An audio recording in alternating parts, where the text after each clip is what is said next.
Hay muchos pacientes, y yo no me cansaré de decirlo, que llegan al consultorio de un psiquiatra y le dicen a otro profesional o a mí: oiga, doctor, la verdad es que yo no sé ni para qué vine.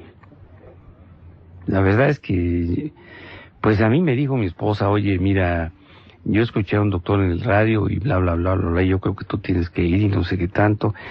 Y pues, total que para que no me estuviera fregando, yo vine. Pero pues no sé ni de qué hablarle. A ver, pregúnteme. Y algunos otros que dicen: oiga, yo no creo en la psicología ni en la psiquiatría, ¿eh? Pero el médico que estoy viendo es un cardiólogo y me dice que lo que yo siento no tiene que ver con el corazón. Ya me hicieron mis electros, pero yo me sigo sintiendo mal, sigo creyendo que me va a dar un infarto y todo. Y la verdad, yo ya estoy desesperado. Yo no sé para qué vengo, pero me mandó mi cardiólogo y yo le hago caso. Otros obviamente dirán que van para quedar bien con su vieja, que les hizo jurar que tenían que ir si no los mandaban, pues sin liquidación, sin finiquito, con todas cositas a la calle. Y van y preguntan, como muy extrañados de que los demás piensen que estén mal. No son pocos los que también afirman que su esposa y sus hijos se pusieron de acuerdo para hacerle creer que está loco, y que él lo que quiere hacer al ir a consulta es demostrarme y demostrarles que los que están mal son ellos.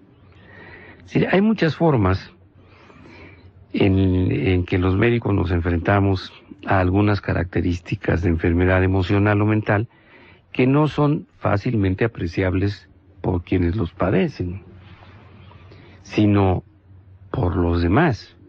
Esto es otra condición que a veces se advierte en el concepto de la salud emocional. Muchos individuos, dentro de su inconsciencia, están incapacitados realmente para tener un juicio o un sano juicio acerca de sí mismos. El juicio, que es una función mental muy elevada, quizá la más elevada de las funciones mentales, la última en el desarrollo ontológico de los seres humanos, porque radica en la parte más nueva, entre comillas, de nuestro cerebro, que son los lóbulos frontales, es aquella función que tiene que ver con la autocrítica, es decir, un juicio adecuado acerca de nosotros, y la heterocrítica, un juicio adecuado de lo que los rodea.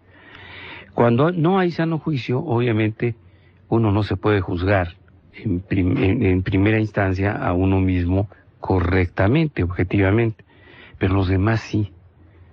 Sucede que si un hombre violento, como yo comprenderé, o como otros, o un misógino, o un enfermo alcohólico, o un neurótico, o lo que ustedes quieran y manden, no tiene el sano juicio para autodiagnosticar algún padecimiento en él mismo, valga la redundancia, evidentemente todos los demás que lo rodean, sin ser psicólogos, psiquiatras, psicoanalistas o todo lo que cabe con A,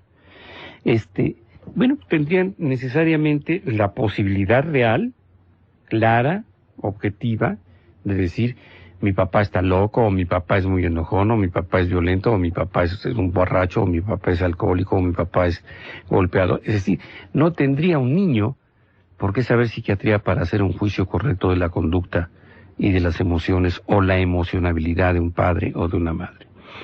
De la misma manera que una señora, aunque sea analfabeta, puede señalarnos claramente que su marido está enfermo, porque es un hombre golpeador y maltratador.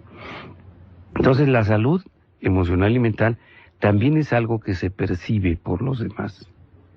Decíamos y hemos repetido cómo, en el caso de la enfermedad depresiva, quien convive o quien comparte unos minutos o un tiempo con alguien que padece una depresión mayor, sale de esa interacción con el enfermo sintiéndose completamente deprimido, o cuando menos deprimido. Lo mismo que sucede cuando usted escucha en el programa a quien realmente lo está, y le dan ganas de apagar la radio y decir: híjole, hermano, es que, ¿por qué tienen que pasar estas cosas? ¿Por qué no ponen mejor una cumbia con la gritona esa que estuvieron pasando todo el día en la semana pasada? Bueno, esto, la irradiación, la mala vibra, como dicen los muchachos, que transmite el enfermo emocional o la enferma emocional, parafraseando las ideas semánticas de Vicente Fox, entonces sería fácil discurrir también cómo es muy importante la opinión de otros para calificar adecuadamente una salud emocional, no nada más del médico. Por eso, los psiquiatras y los psicólogos nos vemos obligados a citar a la familia del enfermo en muchas ocasiones, mientras más inconsciente entre paréntesis esté, para que nos digan una verdad que pueda ser más clara y precisa que la que el mismo paciente expresa, como la del señor que, pues no sé por qué me mandó mi mujer para acá si yo no tengo nada, la que está loca es ella, ¿verdad? Bueno, pues la señora irá a decirnos cómo está su enfermo y ahí sabremos por qué, pues le clava cuchillos en las piernas, o le muerde una chichi, o le patea la cama, o la invitó a tener relaciones sexuales con otra mujer que él pretendía llevar a su domicilio. En fin, esto de la salud mental es muy sencillo, es de sentido común, pero de la misma manera que el psiquiatra necesita la opinión de los familiares del enfermo, este psiquiatra que está hablando por ustedes necesita de la opinión de ustedes para saber si es correcta su apreciación o definición, por miserable y pequeña que parezca, sobre la salud emocional. Soy una persona de la tercera edad, 60. Quiero felicitarlos por su gran labor educativa a favor de nuestro pueblo. Que se conserven así por muchos años, pues necesitamos mucha educación. Recién mis hijos, 3, se casaron y ahora estoy sola. Pasé 35 años de mi vida ayudándolos a salir adelante. Ahora ellos van a terapia y al darse cuenta de mis fallas como madre, ya no me hablan. Fui en una época madre golpeadora, pero hice mucho esfuerzo para tener economía sana y que fueran a la universidad. Ahora tengo tiempo y espacio para mí. He podido entrar a terapia. Me empiezo a dar cuenta de lo muy enferma que estoy en la parte emocional. Estoy queriendo mejorar esta situación. Yo quiero saber qué es estar sano emocionalmente. ¿En qué consiste tener salud emocional? ¿Qué elementos debe incluir esa salud emocional? ¿Cómo y cuándo empieza esta enfermedad emocional? No sé si ya hicieron un programa de sábado o domingo cuando tocan los temas más ampliamente. Si lo graban, me gustaría comprar la grabación. Si se deciden hacerlo, por favor avisen cuándo lo pasan para poder grabarlo. Si ya lo hicieron, por favor repítanlo y avisen cuándo lo van a pasar. Si ya escribió un libro al respecto, repita con frecuencia que ya está escrito. Si hay bibliografía, por favor, proporciónela. Gracias de antemano por su atención a la presente. Firma Marta, del Estado de México. Y aquí está la respuesta, Marta, a su propuesta hoy dominical. Que vino Enrique, acabas de oír esto, se lo voy a compartir al público. Y dijo, esta canción es un ejemplo de familia disfuncional. Sí, sí. No, yo digo que no. ¿Tú por qué dices que sí es disfuncional?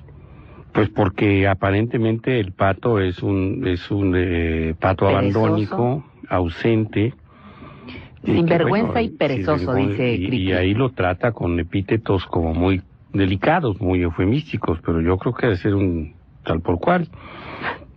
Y la pata que no da nada da la impresión de ser una mujer sometida, trabajadora, luchona, que trata de sacar adelante a los patitos, aún que esté viviendo las crisis económicas que hemos vivido, no solamente en el gobierno del cambio, sino en otras.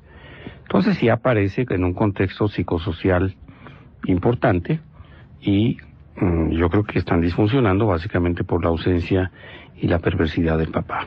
Fíjate que ahí es donde yo pongo el pero, doctor. Es respetabilísimo esta parte como ustedes ven la canción. Pero yo de momento traslado esto a la realidad y me pongo a pensar que a veces la disfuncionalidad en las familias se da por un elemento muy enfermo, como tú lo comentabas hace unos minutos. Un elemento muy enfermo en casa que enferma a los demás. Y cuando ese elemento enfermo sale, la casa, la familia, puede funcionar sin esa persona disfuncional. Entonces, la familia, originalmente disfuncional, se puede hacer funcional aunque no esté la persona enferma. Dice Enrique, aquí me pasa un papelito y dice, ella no rompe su relación con él, sigue teniendo hijos. Entonces era una codependiente, Enrique. Es una codependiente, si No, la pata, claro, dice. para el momento en que Pancho Gabilondo hace esta canción, que debe haber sido alrededor de 1936, yo creo que era, la canción se veía como una parte de interpretación correcta de la realidad, porque así eran las familias, había que tolerarlo todo, había que aguantarlo, había que llevar la cruz, había que, no se decía en ese momento echarle ganas, pero tener la fuerza de voluntad suficiente para superar todo aquello que la vida nos daba como adversidad. Y yo creo que la pata, en realidad, pudo haber sido calificada como una entidad sana en aquellos momentos, y el día de hoy o en esta época la pata sería considerada como una enferma emocional, codependiente, sometida y no digna de entrar en el proceso de crecimiento de todas las hembras de los grupos zoológicos mexicanos. Y una de las cosas que le pasa a nuestra radioescucha a Marta, bueno, pues fue que creyó, como la pata, que había que tener una relación así, que había que tratar de sacar adelante a los hijos, que había que 35 años de su vida, nos dice, dedicar en cuerpo y alma a sacar adelante a sus patitos, y resulta que los patitos fueron unos infelices desgraciados que no tienen la mínima capacidad de gratitud y que ahora la están haciendo sentir mal. Fíjate, tenía ella 25 años cuando empezó a cuando criarlos. se quedó con 3 hijos y tuvo que trabajar para sacarlos adelante. Así es. Entonces la pata Marta, que nada tiene que ver La pata Marta. con la que vive en Ciudad Sagún, sino que es esta radio escucha, ha tenido que sacar adelante a estas 3 criaturas sin casarse de nueva cuenta ni en Los Pinoles ni en ninguna otra parte. Esta Marta es del Estado de México. Esta es una Marta real, doctor. Sí, sin Una Marta de protagonismo la- alguno, sí, no sí. está solamente comentando lo que le pasa. Y quizá pregunta qué salud emocional, no sé exactamente si porque sus hijos la han hecho sentir que no la posee, o bien porque ella, como muchas mujeres en la tercera edad, en los albores de la tercera edad, se cuestionan, como muchos varones nos cuestionamos, el sentido de sus vidas hasta ese momento. Eso yo Y creo que la va todo pregunta junto. que viene casi siempre es, ¿en qué fallé? ¿O por qué las cosas no resultaron como me dijeron que debían resultar? ¿Por qué yo, que era una mujer sana, podría decir Marta, Que creí que era que una mujer creí sana. en esto y en esto y en esto y en esto y en esto, que fui al catecismo cuando era chiquita, que fui a ofrecer flores, que estuve en una escuela de monjas, Que bauticé a mis hijos. sí, que me casé en la prepa, que me gustó en un momento determinado el rock and roll, que me gustaba Elvis Presley, que disfruté todavía los Beatles? ¿Por qué mis hijos me pagan así? ¿Qué hice mal? ¿Estaré tan enferma de haber creído en mí y en lo que yo sabía y pensaba? Y la vida me está demostrando que estaba yo muy loca, muy enferma, muy equivocada, y por eso todo ahora parece disfuncionar, y el resultado final es mi soledad. O sea, pudiera ser, creo yo, una de las razones o motivos, no solamente para esta carta, sino para este programa. Fíjate, doctor, yo quiero reflexionar en un punto que creo que ya en alguna ocasión en estos casi 10 años de trabajo lo hemos planteado. Mi mamá es una enferma emocional. Mi mamá es una neurótica. Mi mamá es una histérica. Mi mamá era una golpeadora. Fíjate cómo estoy incluyendo aquí, aunque ya sabes que las golpeadoras me caen muy gordas. Bueno, mi mamá es una... Está sola, mira, se quedó ahí, es bien coda porque nunca nos daba... Pero con el mismo rigor, nunca se juzga al padre abandonador. Ay, mi papito tan lindo, siempre de buen humor, mi papito. Mi papito siempre me da dinero, siempre que yo voy y le pido. O mi papito, mira, hizo mutis y se fue. Entonces, no estoy justificando a todas las señoras. Me estoy basando justamente en esta carta. Estoy pensando en una mujer que a los 60 años se encuentra sola, criticada, con procesos corporales, cambios emocionales, hormonales, físicos importantes. Está iniciando la etapa más controvertida de nuestra vida, porque en esa etapa pues cosechamos lo que sembramos, o se nos ceba la cosecha. Sí, yo creo que sí, se echa a perder todo lo que queremos que y cosechamos muchas cosas, tu salud, la salud física, cosechamos el amor o el desamor, cosechamos el rencor o la esperanza o la desesperanza. Y en estos 60 años ahí está esta mujer que apostó a trabajar como loca para apoyar a sus hijos. No estoy diciendo que se vale haberles pegado, no estoy diciendo que se vale haber tenido mal humor, pero yo de momento digo, bueno, una mujer que se compromete de esa manera tendrá que juzgarse de manera, como hijos que tienen todo el derecho, con el mismo rigor que el padre que hizo mutis y nunca estuvo participando de ninguna manera como el esposo de la pata de Cricri. Yo les dejo la pregunta y regresamos. A ver, doctor, yo creo que... y después de que le pedaleaste la bici, perdóname que me encimo, que pedaleaste la bicicleta 35 años como la señora Marta, eres la muñeca fea. Y te quiere la escoba y el recogedor, si bien te va. Ah, que a todo da. Yo también me pongo a pensar en eso, la Moglia.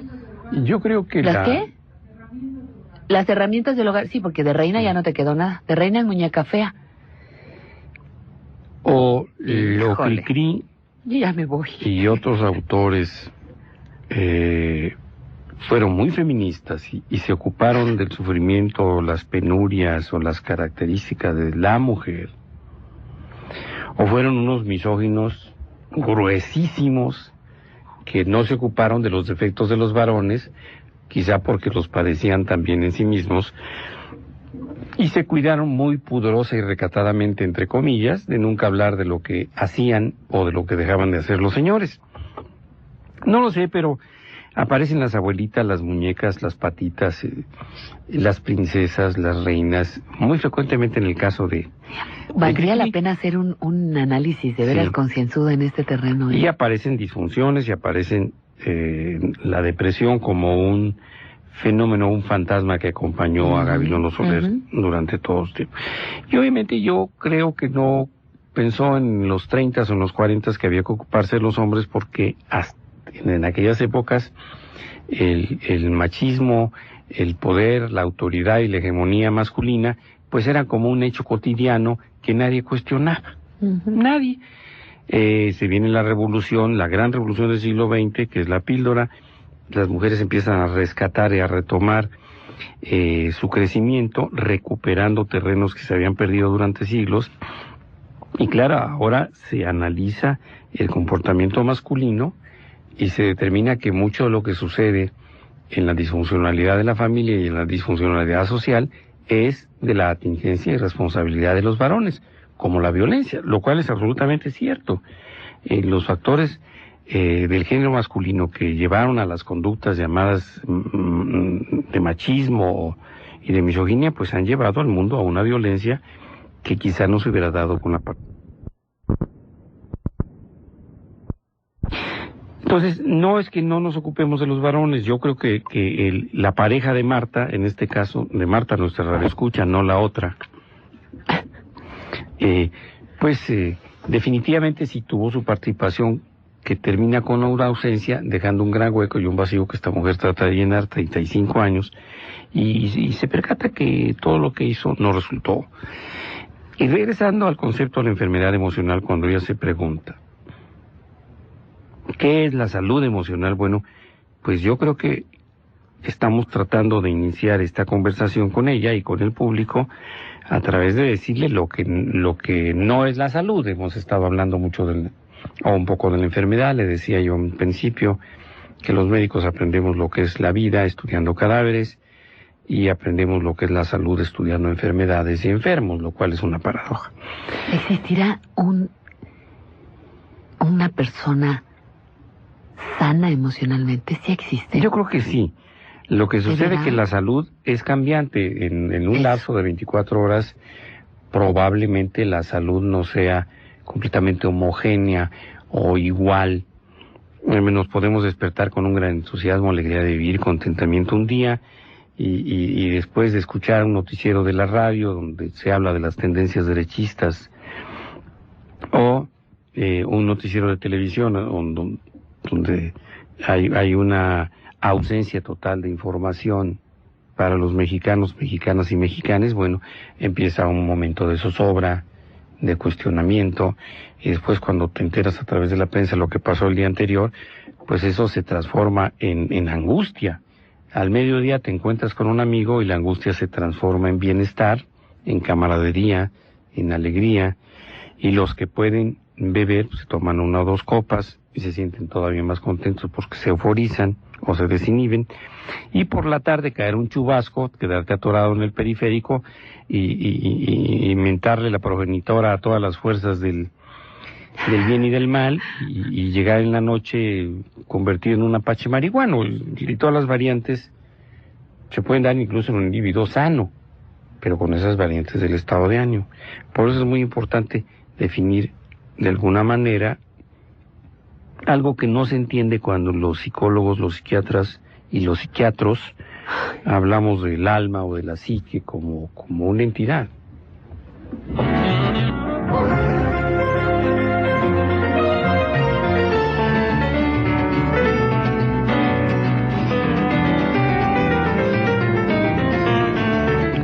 ¿Dónde están las personas sanas? ¿Dónde viven? ¿Existen? Yo te pregunto, La Moglia, porque a veces siento que la salud emocional es algo muy parecido a la felicidad, doctor. No existe, pero está junto a nosotros todos los días. Así es. Es que todo el mundo espera, ¡ay, la felicidad! ¿Qué es la felicidad? El éxito, el dinero, la lotería, la vida, ¿qué es? El poder. El poder, algunos dirán. Entonces yo digo, bueno, la salud emocional es lo que yo puedo mantener sano de mi ser el día de hoy. Por estas 24 horas, La Moglia. Mira. Hoy cómo vivo mis problemas, hoy cómo los resuelvo, hoy cómo están mis sentimientos, mis resentimientos. ¿Cuáles son los sentimientos que acepto de mí, cuáles no? No sé, se me ocurre. Mira, en un manualito sobre psiquiatría del profesor Helmut Smith, que tienen la mayor parte de los especialistas en México, dice un pequeño párrafo en el inicio de su librito. Dice: la psiquiatría se ocupa de las perturbaciones psíquicas y de su tratamiento. La psicopatología se concentra en la descripción, la clasificación y la asignación de enfermedades y de manifestaciones psíquicas. El concepto de lo psíquico, anímico, comprende en la psiquiatría y en la psicopatología la totalidad de los procesos y de las reacciones psíquicas: pensar, percibir, memorizar, sentir, querer, cuyas desviaciones se expresan en forma de padecimientos y de comportamiento anormal, cuyas desviaciones, tanto las causas psíquicas como las físicas pueden llevar a enfermedades y perturbaciones anímicas, por lo que los efectos recíprocos entre el cuerpo y la psique desempeñan un importante papel en la psiquiatría. Además, la pregunta de la normalidad, ¿qué es todavía normalidad y qué es enfermedad?, tiene una importancia decisiva en la psiquiatría. Este pedazo tan enredado de un prólogo muy pequeño de este libro, vamos a tratarlo de desglosar de una manera muy sencilla. Las ciencias de la conducta, para no hablar de psiquiatría, psicología, psicoanálisis, etc., las ciencias de la conducta tratan de estudiar no solamente el comportamiento, la conducta del hombre, que es la última fase que vemos, es la acción, la puesta en marcha de los procesos mentales. Estudia, primero que nada, lo que es como un todo el ser humano desde el punto de vista de esa ciencia.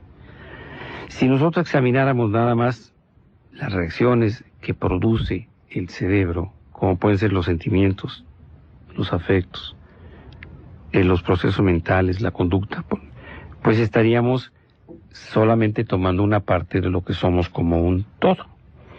Entonces las ciencias de la conducta decidieron ver a los seres humanos como un todo donde hay psicología o psique,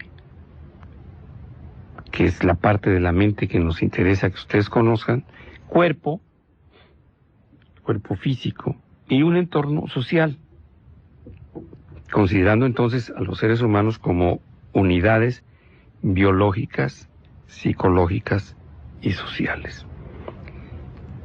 Indivisiblemente.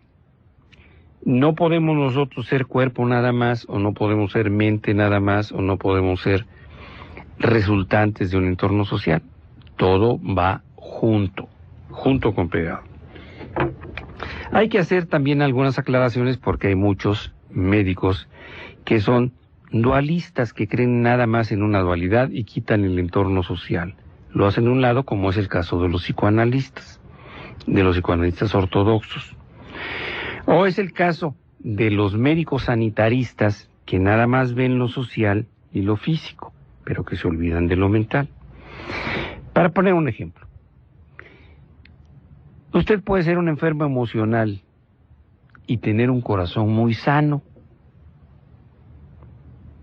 Y alguna persona decirle, oye, pero si los sentimientos están en el corazón, ¿cómo tú me dices que te sientes muy mal y que te duele hasta el pecho?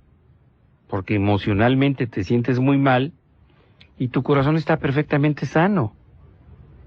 ¿Por qué si tuviste una taquicardia espantosa, te angustiaste al grado de que te llevaron de urgencia al hospital, llegas al hospital y te dicen que tu corazón está bien? Si lo que estaba mal y que te molestaba y te preocupaba era la frecuencia cardíaca que tenías muy elevada. A ver cómo está la onda. Entonces, ¿el corazón qué es? Y hacerte preguntas de esta naturaleza. Bueno, como los seres humanos somos una unidad, no se puede desprender una cosa de otra. Aunque usted tenga su corazón perfectamente sano, si se siente angustiado, su corazón va a latir más frecuentemente, porque en la angustia se libera adrenalina. Y yo te preguntaría, ¿y dónde está la angustia, doctor, si no está en mi corazón?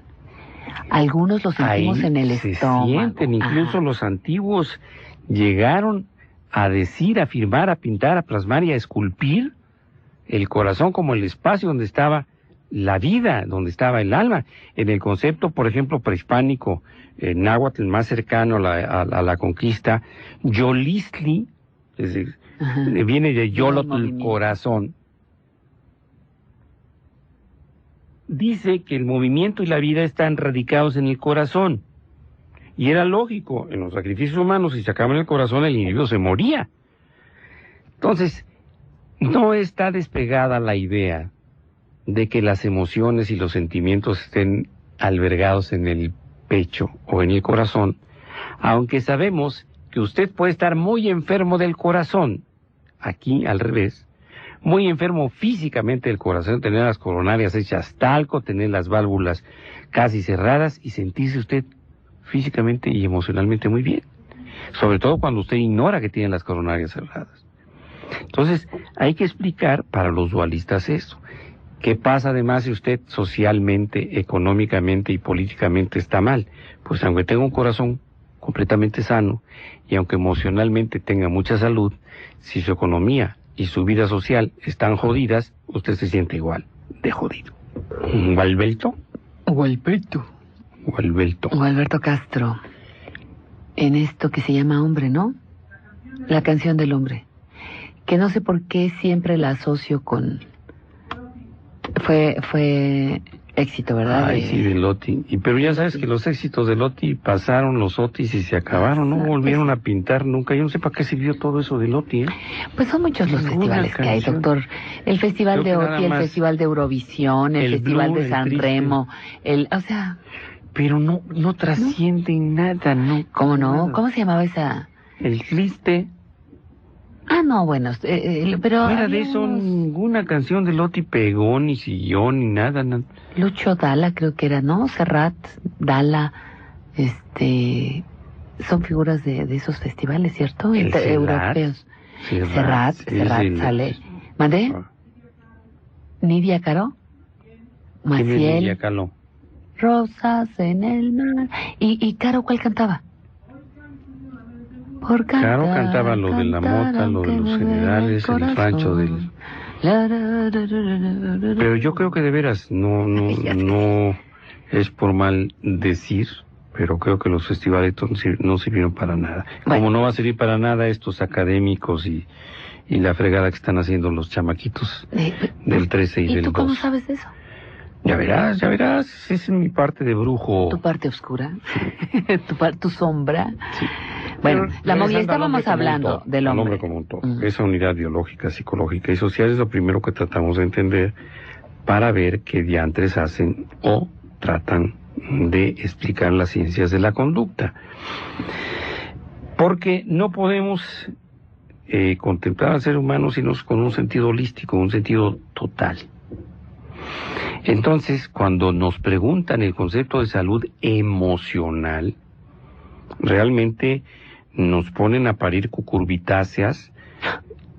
Los chayotes no son cucurbitáceas, o sí, creo que sí son, ¿verdad? Sí. Porque resulta muy difícil estrictamente hablar de salud emocional. Tenemos que hablar de la salud como un todo, que ya decíamos que es una armonía con nosotros mismos y con nuestro entorno. ¿Y por qué? Miren, si ustedes logran definir o descifrar las diferencias entre emociones y sentimientos, ya habremos dado un gran paso. Salud emocional o salud de los sentimientos. Y algunos médicos afirmamos que las emociones no se razonan porque solamente se sienten. Y se sienten a un nivel neurológico. Tan rápido que pertenecen a las funciones llamadas instintivas, como el miedo. Algunos le podrán llamar sentimiento de miedo, pero la realidad es que el miedo es una emoción, porque usted no razona el miedo, no lo piensa, no lo explica, no lo define, simplemente lo siente. Y las emociones se sienten, no se razonan. Y el miedo es fundamentalmente un instinto que nos permite conservar la integridad, la salud o la vida. Por eso decimos reiteradamente, el miedo puesto al servicio de la vida es el instinto de conservación. Si usted no sintiera miedo, haría audaz o irreflexiva, o, de la manera que quiera definirlo, muchas situaciones que lo pondrían en peligro, como cruzar la calle, como casarse, con Z, claro. Cómo poner los noticieros del radio y la televisión, cómo tener relaciones sexuales sin preservativo. Entonces, el miedo nos permite apagar la televisión cuando aparece el noticiero, cambiar de estación cuando empieza el noticiero y poner música, ponernos un condón mirar para ambos lados al atravesar la calle, excepto si se trata de Avenida Universidad aquí enfrente, porque ahí ni aunque abra usted los ojos y las piernas puede. Pero entonces el miedo es una emoción. ¿Cuál sería el sentimiento equivalente al miedo? Bueno, los miedos se van juntando, se van sumando, y uno puede tener sentimientos que se van convirtiendo poco a poco en un sistema delirante que puede ser hasta un delirio. Si usted tiene miedo y después eso se va convirtiendo en un sentimiento de persecución o de daño o de prejuicio, porque ya metió su cabeza en esa emoción llamada miedo, entonces estamos hablando de sentimientos de persecución o de daño y después de delirio.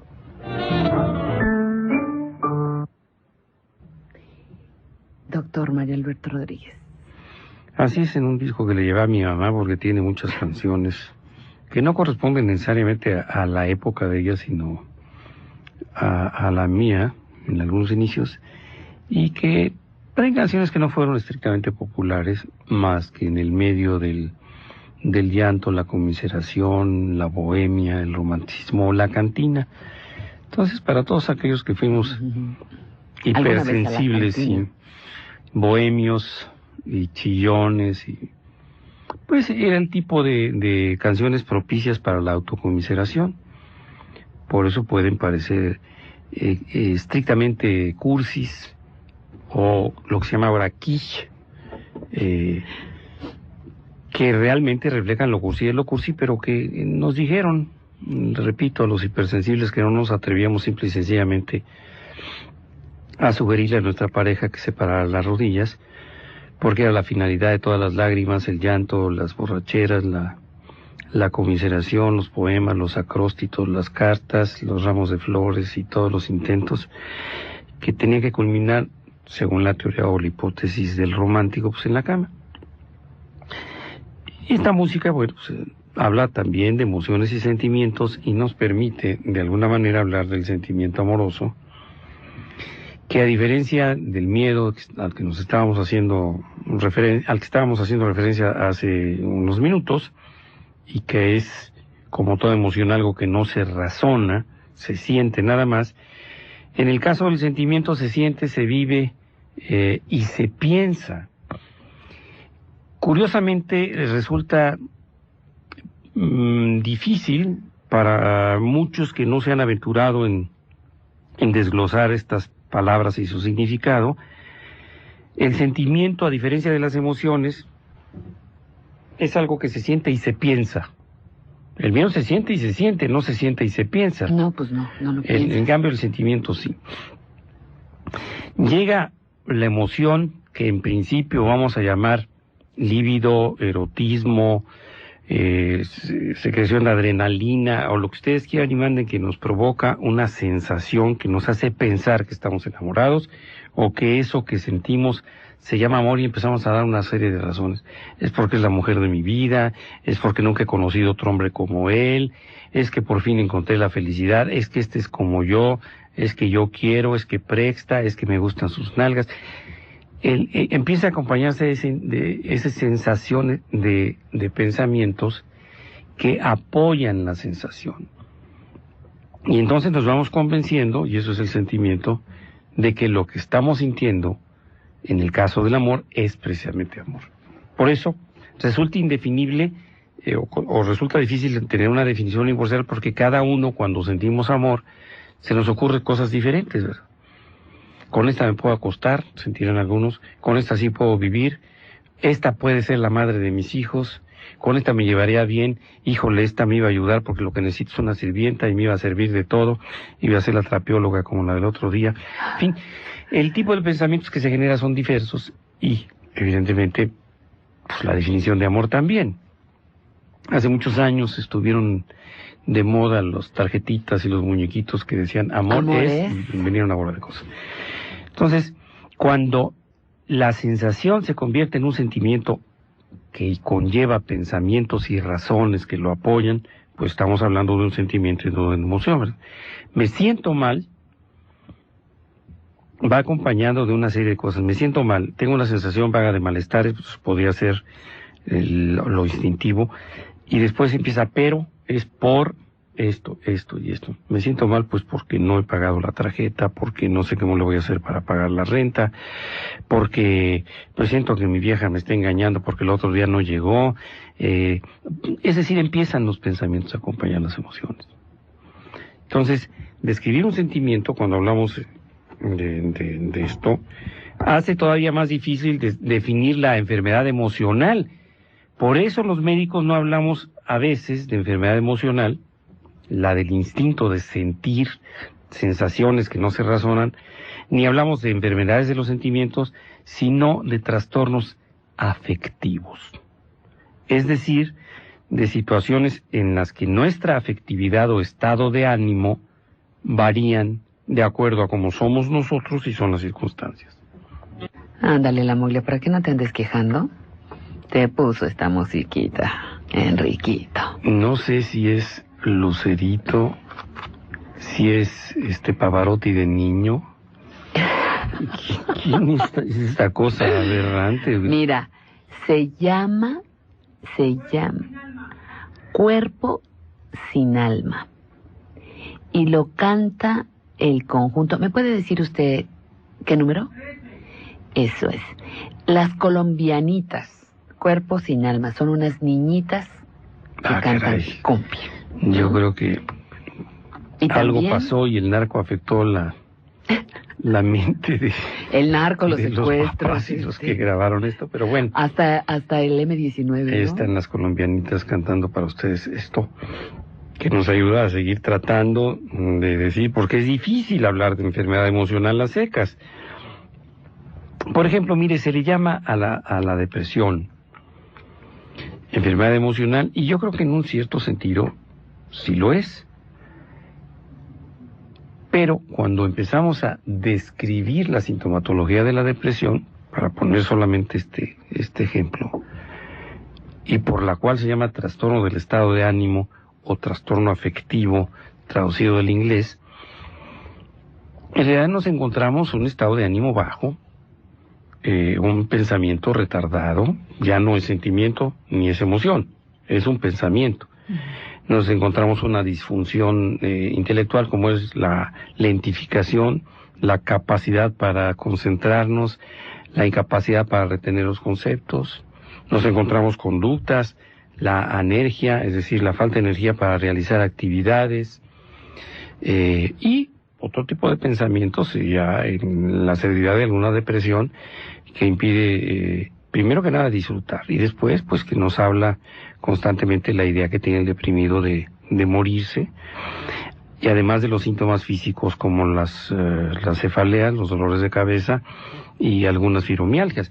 Entonces, difícilmente en los términos concretos, específicos de la palabra, pudiéramos hablar en términos de enfermedad emocional. Sin embargo, se puede usar, y de hecho en el alcoholismo se usa esa terminología, cuando el alcohólico ya no está bebiendo, cuando ya está en recuperación, y esa terminología es aplicable y usable, por decirlo de alguna manera, en la práctica para con la familia, pero sobre todo con los hijos. No es lo mismo que ante la posibilidad de recuperación de un enfermo alcohólico, por ejemplo, la señora diga, es que tu padre es un borracho infeliz, es un borracho de mierda o es un pinchurriento alcohólico, a que ya estando en recuperación, el niño se pregunta por qué va mi papá a un grupo, pues porque tu papá es un enfermo emocional. En muchas ocasiones los niños pequeños no vieron al padre beber y solamente escuchan que es un alcohólico que va a Alcohólicos Anónimos, pero no les tocó la vivencia del maltrato, la vergüenza, el ocultamiento o la victimización que hace el alcohólico con los que dice querer. Entonces es un término que en la práctica se puede usar así, como también que una depresión sea una enfermedad, cuando lo escuchan por primera vez. Oye, pues ¿qué te pasa? Que no viniste a trabajar, no sé cuánto. Pues es que me estoy tratando porque he estado muy deprimido. Y ¿para qué? Oye, si todo el mundo se deprime todos los días, ¿no?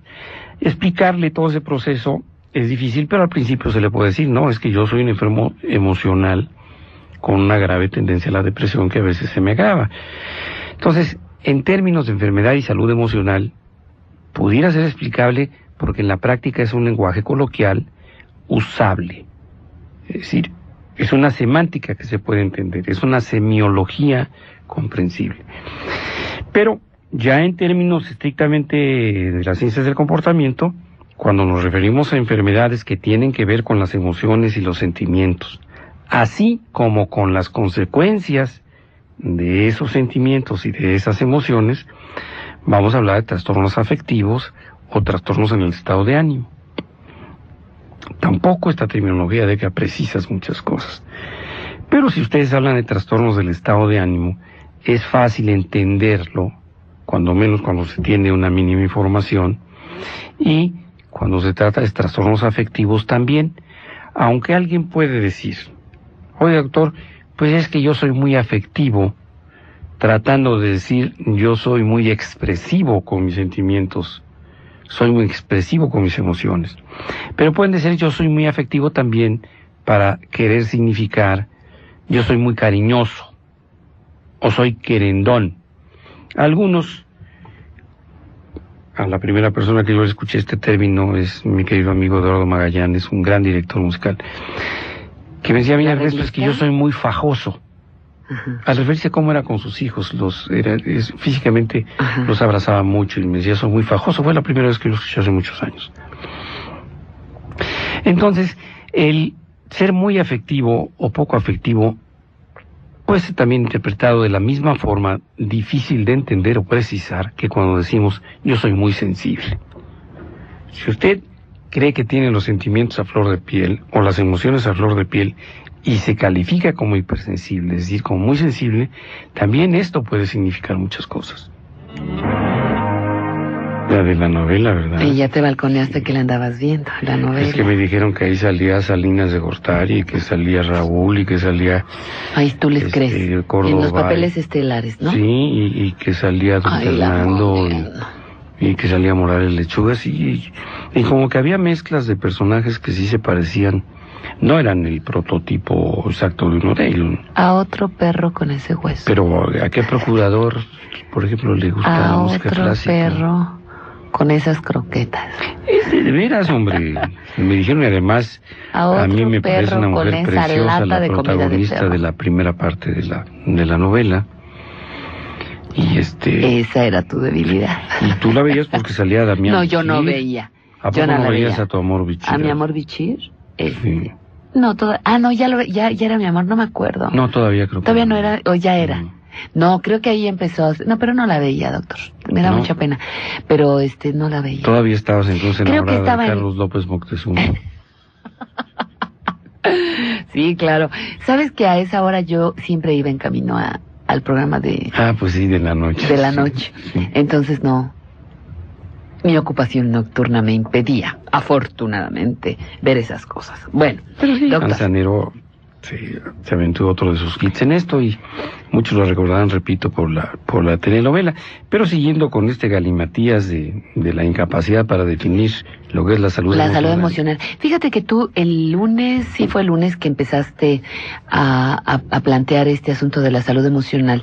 Recibimos 2 llamadas de las amigas radioescuchas que me gustaría retomar para que ampliaras estos conceptos, porque creo que ellas te ayudan a su manera, muy personal, como debe ser la salud emocional. Con un par de comentarios. Mira, doña Amelia Loredo, de Tlalpan, ella es modista, y dice, salud mental, igual a la congruencia entre lo que se piensa, se siente, se dice y se actúa. Un macho es coherente. Pues sí, es que se puede ser un coherente. Homicida es coherente. Te odio, me caes mal, deseo matarte, te mato. Sí. De estos cochinones que andan tirando basura en la calle, es coherente, piensa que la basura hay que tirarla, se siente incómodo con la basura, abre la ventana y actúa, la tira. Sí, por ejemplo, Ernesto Zedillo fue realmente y es coherente con sus principios, ignora su origen biológico, y pues no tiene origen biológico, tampoco creo yo que tenga una idea clara de lo que es la nacionalidad, el patriotismo o el sentirse mexicano a secas, y pues sus conductas y declaraciones actuales lo hacen muy coherente. Entonces, ¿qué quiere decir doña Amelia con coherencia? Actuar, sentir, decir, igual a salud sexual. Lo retomamos enseguida. A salud mental, perdón. Salud mental, salud emocional. Ahora lo retomamos. De ver cómo lo decía ella. Si pensamos que es saludable no vivir con una pareja que nos haga daño, o que nos maltrate, o que nos agreda, entonces, si estoy más o menos saludable, pienso que no debo vivir con esa pareja, me siento incómoda con esa pareja, digo que me siento mal y actúo en consecuencia. Me voy, dejo esa pareja o se va. En ese sentido, creo que doña Amelia lo dice. Aunque se puede aplicar de otra manera, te decía lo de los machos, lo de los misóginos. Es más, yo pondría otro ejemplo, con todo respeto para doña Amelia, mire. Cuando me toca padecer los episodios depresivos, circunstancia que he vivido desde los 10 años de edad aproximadamente, yo creo que sigo siendo coherente, sigo estando de acuerdo en mis acciones con lo que pienso y con lo que digo, aunque me cueste trabajo llevarlo a cabo, o me cueste más trabajo que cuando no tengo el episodio depresivo. Pero estoy teniendo una enfermedad un trastorno afectivo que se llama episodio depresivo. Durante ese episodio depresivo yo puedo ser absolutamente coherente con lo que soy, con lo que pienso y con lo que siento.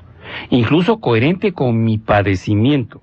Me siento Pero mal, soy un veo todo enfermo. negro. Exacto. No, soy un enfermo emocional. En ese momento estoy viviendo un episodio depresivo mayor. Ay, Pero, pues, Sebastián, este ha sido Sebastián. Hay una gran congruencia en las acciones de un enfermo mental, de un loquito, de un loco, como ustedes le quieran llamar. Por eso no podemos hablar de salud mental solamente en la congruencia entre lo que se piensa y se es y se hace. Miren, por ejemplo, el presidente de todos ustedes, menos mío, empezó la campaña, obviamente, convencido, yo creo, honestamente convencido que lo mismo que se podía hacer en preserva de Coca-Cola se podía gobernar al país. Los hechos han venido demostrando lo contrario. Sin embargo, él sigue creyendo en eso. Sigue viviendo una realidad virtual de lo que le dan la información. Resulta que los rolleros somos los medios y no él. Resulta que ya se está resolviendo. Lo que pasa es que no conoces al país. O sea, si tú te crees. Por eso, si tú es te congruente crees, con su sí, ignorancia. Nadie le pidió a Vicente Fox que tuviera conocimiento de una nación a la que obviamente desconocía, ignorando inclusive la fecha de la expropiación petrolera. Digo, a nadie engañó, el señor no conoce México. Entonces, y te puedes creer cualquier reporte que te dé cualquiera. Entonces yo creo que es un hombre congruente con quien es. Él es quien es.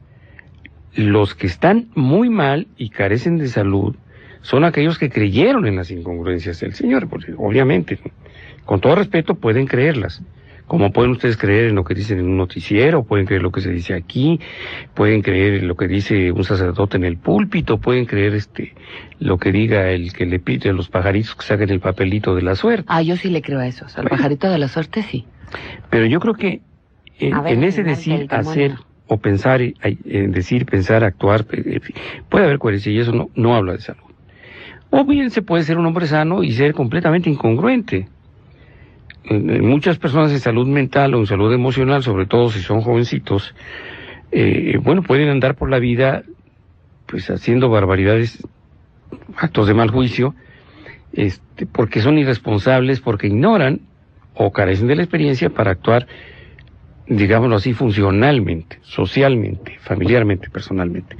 Entonces tampoco se apega eso al concepto. Quiero decir con esto pues que sigue siendo difícil y por eso los médicos nos remontamos de nueva cuenta a la práctica o al ejercicio de hablar de salud expresando primero en términos de enfermedad. Yo decía, si yo estoy viendo un episodio depresivo, en ese momento yo, o esos meses, o esos días, o esas semanas, yo soy un enfermo emocional y puedo actuar congruentemente. Pero no podía presumir salud emocional si tengo depresión. Que la voy a llegar a tener siguiendo el tratamiento y el régimen de vida que me sugiere el médico, correcto. Tendré episodios muy grandes de aparente o de auténtica salud emocional, con la expectativa de presentar otra recaída alguna vez, como le sucede a la mayoría de los enfermos depresivos. Luego, tendría yo, o nos tendríamos que plantear, bueno, pues qué es entonces la enfermedad afectiva, cuáles son los trastornos afectivos, y tendríamos que hablar de distimia, de manía y de depresión en todas sus variantes. Y me dirán algunos, bueno, si yo no tengo manía, si yo no tengo distimia y si no tengo depresión, soy un enfermo sano?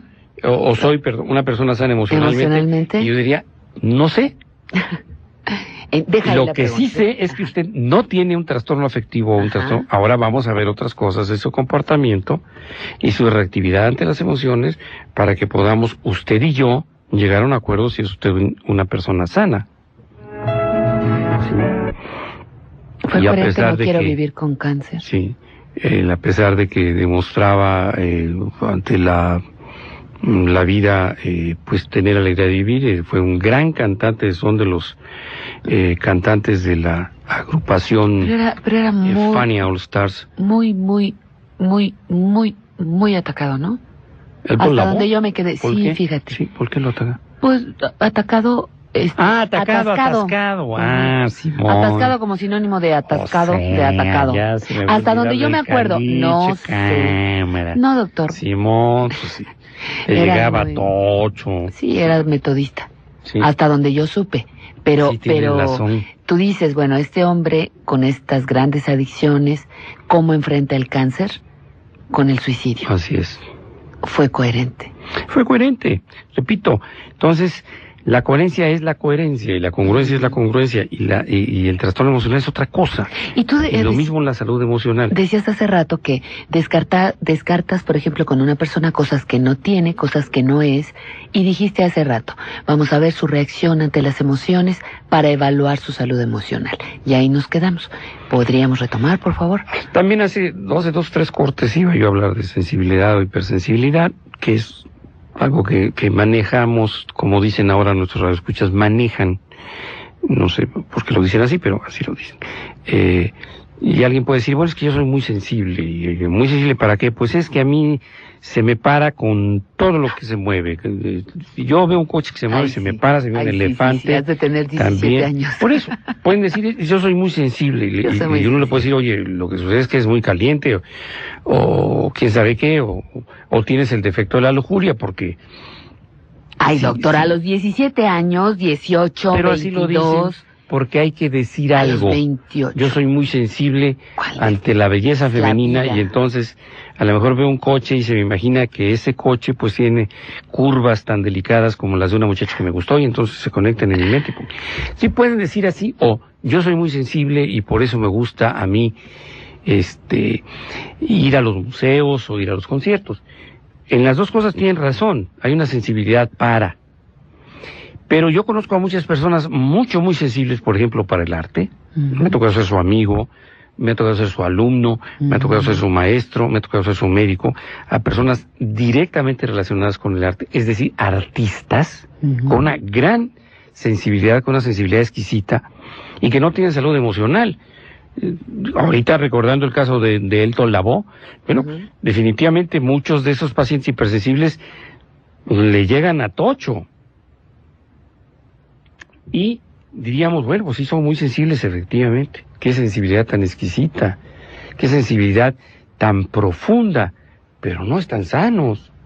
Por esto y esto y esto y esto y esto. Este cuatro lleva 5 matrimonios, el otro chupa y se mete coca. O algunos artistas que por ejemplo producen muchas de sus obras, ya sea musicales, escultóricas, pictóricas, en estado de ebriedad. En estado de ebriedad o... Edgar Allan Poe escribió sus mejores trabajos total y absolutamente alcoholizados. Y como decía don Gabriel Vargas, en estado burro, pues yo creo que muchas de las canciones románticas que ustedes y yo sentimos que nos escribió José Antonio Méndez o Agustín Lara... Las disfrutábamos en estado burro. No, las escribieron en estado burro, yo las sigo disfrutando... En claro estado que sobrio. También en estado burro se disfrutaban de alguna manera porque en estado burro se disfruta hasta la caca. No, tampoco. ¿Cómo no? Hay muchos que si les dieras un plato de caca repiten y dicen que está muy a gusto y que piden otro plato. A ver, ¿por qué diría Freud de ti? De que la caca y la caca toda la vida a la mesa. Freud diría que yo estaba completamente tronado y obsesionado con todo lo escatológico, por supuesto, que era yo coprolálico. Coprolálico, coprológico. Sí. Y además le diría yo que no creía en el psicoanálisis y entonces me condenaría casi a muerte. Claro. Y por supuesto sería excomulgado, tal como lo hizo la Iglesia Católica conmigo en 4 ocasiones. Bueno, déjame ir a corte comercial, mi querido compañero. Pero dentro de mi cacofilia, pues he sido congruente, diría yo. ¿Me puede ayudar, por favor, señor productor? Cámala y recamalísima. ¿Qué sorpresita te tenía ahí? Jamás en mi vida. Digo, el doctor, ¿qué sorpresita te tenía ultra el mega fan de María Antonia Peregrina. Había yo escuchado esta versión de una canción que me hizo mi compositor de cabecera. Ustedes saben, José Antonio Méndez pasó muchos años de su vida componiéndome a mí mis canciones. Sí, claro, él fue la razón. Por supuesto, nunca se enteró porque... Chico, él estuvo muchos años después de estar en México, estuvo en La Habana y él murió allá atropellado por un camión. Qué increíble, ¿verdad? Por una guagua. Y bueno, iba a la bodeguita del medio. No sé si iba en estado de ebriedad porque José Antonio Méndez, como ustedes deberán suponer, pues era un enfermo alcohólico. Para hacer esas canciones tan bellísimas, pues tuvo que inspirarse en su incapacidad de amar. Pero me hizo mis canciones, nada más que nunca había escuchado esta versión. Por cierto, ¿qué orquesta es? La de Chucho es Domínguez, buena pregunta. La de Rafael de Paz. Pero es verdaderamente un un prodigio. Esta que ha sido la canción con la que se dio a conocer en México y el mundo José Antonio, a pesar de que tuvo otras canciones, entre las que destacan pues aquellas que le hizo un servidor, como Quiéreme y Verás, como Si me comprendieras, como no dice el disco. ¿Mandé? No dice el disco. No dice no dice la grabación. Fíjate que ese es, bueno, está a favor y en contra. Muchas de estas grabaciones que ya te dije, ¿dónde las puedes encontrar? Sí. El problema es que son remasterizadas, como le llaman, y no remasterizan ni actualizan la información. Entonces, ¿por qué? Remasterizar, entonces, vete a remasterizar no es grosería. No, remasterizar implica rescatar la grabación original, limpiarla de posibles sonidos, de posible ofrecértela originalmente como se grabó, pero libre de polvo y paja, impurezas, etcétera. Se pueden hacer cosas maravillosas con la remasterización digital y todo esto. Pero lo que no te vuelven a dar a veces es la información. Muchos de estos discos, tú recordarás, traían la presentación de alguna destacada pluma en la contraportada. Traían la fecha de grabación. La fecha de grabación, los minutos que duraba. Y los que somos obsesivos con este material, pues siempre andamos buscando, como tú, la orquesta, el año de grabación, en fin. Pero bueno, a veces rescatar la música implica descuidar otras cosas. Hay quien sí lo hace. Los discos son más caros, por supuesto. Y aquí vemos esta incongruencia real entre el enfermo emocional, el enfermo de los afectos, el enfermo alcohólico, en este caso, y la capacidad asombrosa para transformar su incapacidad de amar, valga la redundancia, en una enorme capacidad para hablar y para cantarle al amor. Y yo creo que por eso tantos mediocres, como yo comprenderé, sentimos que esta música fue hecha para aquello que pensábamos y que no sabíamos decir, simplemente porque había una desconexión afectiva en nosotros. Eso lo sabemos quienes hemos vivido la enfermedad emocional. Pero carambas, cuando es uno joven quiere querer, como dicen las novelas, como dicen los libros de amor, como dicen las obras tradicionales y clásicas de la relación de pareja, y resulta que se encuentra uno con un vidrio dentro del pecho, ¿verdad? Un vidrio que es frío y cortante y frágil, ¿verdad? Híjole, mano, pues este es el ejemplo más clavado, ¿verdad? Para todos los que no conocen a José Antonio Méndez, que sí conocen a José Alfredo Jiménez. Pues sí, ellos pueden ver aquí la incoherencia de un hombre que, sin quererse a sí mismo, terminó aniquilándose con el alcohol y produjo verdaderas maravillas en la canción popular, en la canción tradicional mexicana, como esta Serenata sin Luna, de un disco que reedita Sony Music en 1991, pero con grabaciones que van desde 1950 hasta 1960. Por eso se le oye la voz tan fresca. Imagínense, si la grabó en 50, pues son grabaciones de 1950, 51, 59, hasta el 60. Si la grabó en 1950, pues la grabación fue hace 52 años. 52. Si la grabó en 60, tiene 42 años. Entonces usted va a escuchar a un José Antonio fresco, todavía no se le notaba la voz que fue tan característica en él años después.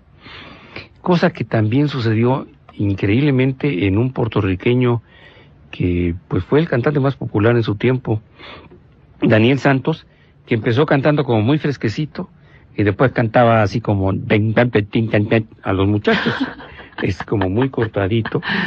Y a alguna ocasión me acuerdo de haber llevado a otra estación donde estuvimos trabajando unas grabaciones de Daniel Santos muy antiguas, y le pedí al público que me dijera quién estaba cantando y nadie supo, porque cantaba completamente diferente. Pero aquí sí es, y usted lo adivinó, sí es José Alfredo Jiménez, que nos da una muestra evidente de la incongruencia entre el decir y el hacer. Estamos hablando de salud sexual. De salud mental. Y tú y yo a la menor provocación nos salimos del huacal. No, si estamos poniendo como ejemplo cómo se puede hablar muy bonito del amor y no tener capacidad para amar. Un enfermo alcohólico no tiene capacidad la ley de la compensación. para amar, porque ¿cómo es posible que si se quisiera... Pues no que son los mejores amantes. ¿What? No que son reteapasionados. ¡Órale! No dicen las canciones que se ponen borrachos nomás porque nos quieren mucho. Yo creo que tú escuchas al Contraanálisis o a Giuseppe Amara o a quién sabe de quién. Pues, no, ¿cómo va a Está ser? bien, doctor, ya nos faltamos así al respeto. Está bien, vámonos. Comerciales, por favor.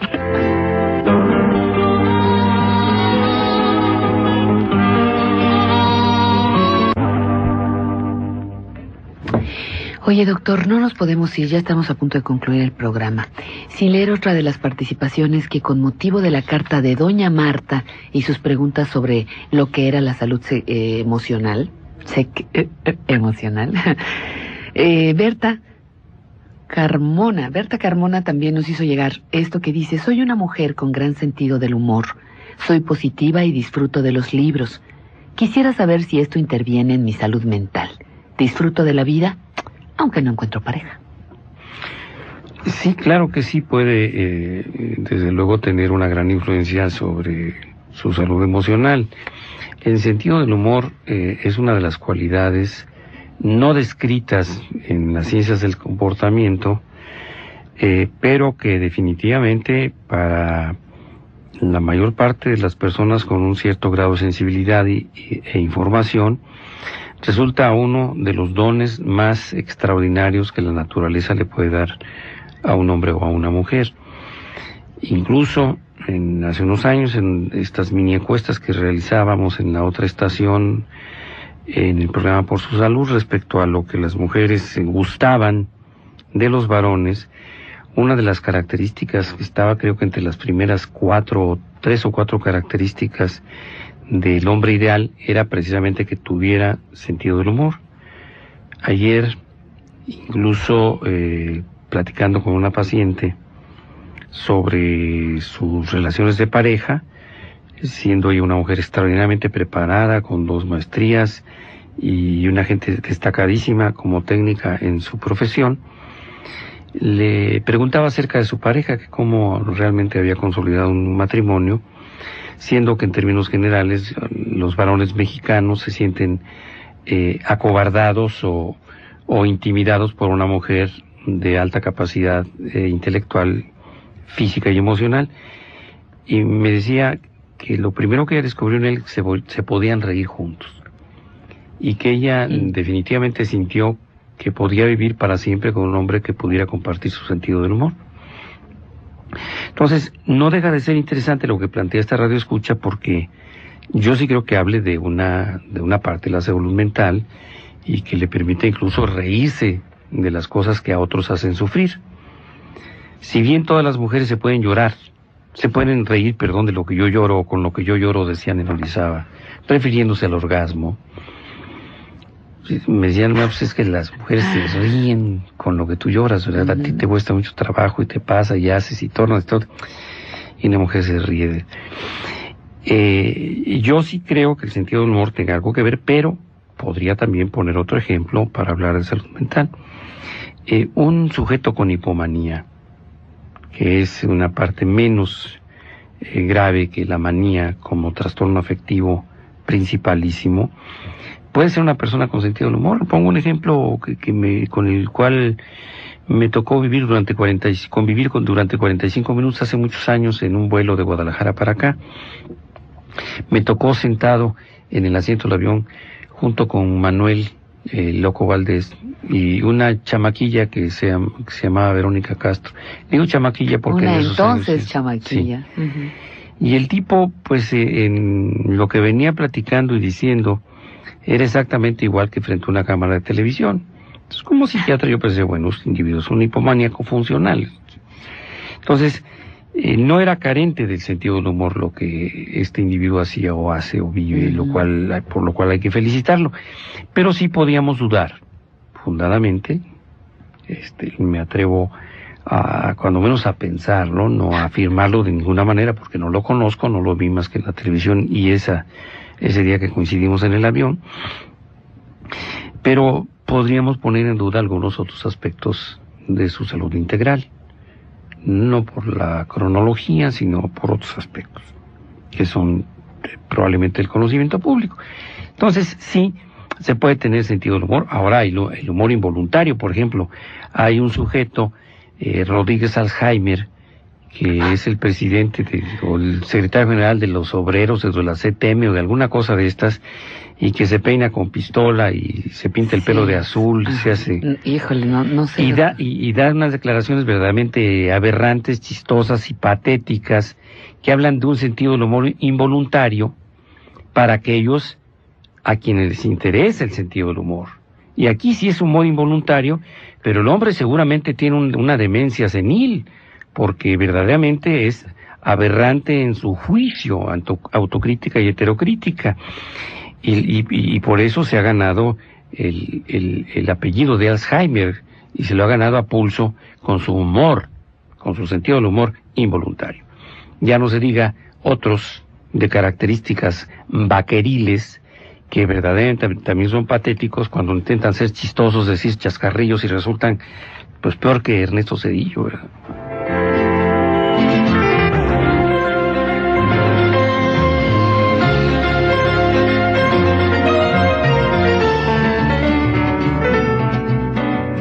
Mi querido ojiverde, que acabes muy rico el fin de semana.